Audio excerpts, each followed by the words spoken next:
সকাল থেকে একবার বৃষ্টি হয়ে চলেছিল, তো তারপরে একটু রৌদ্র বেরিয়েছিল। আর এখন হঠাৎ করে আকাশের দিকে তাকিয়ে দেখি আবারও মেঘ করে এসছে।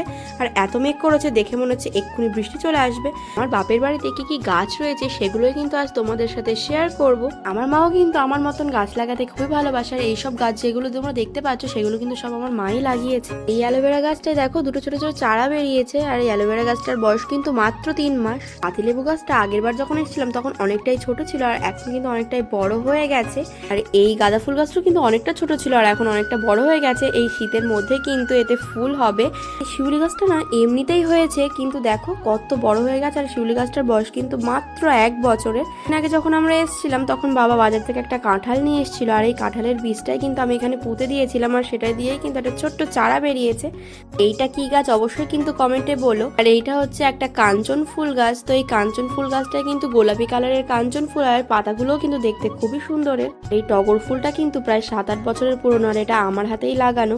আমাদের বাড়ির চারিপাশটা কিন্তু মানকচু গাছেই ভরা। আর এই দেখো এটা হচ্ছে আমাদের তুলসী দেবী।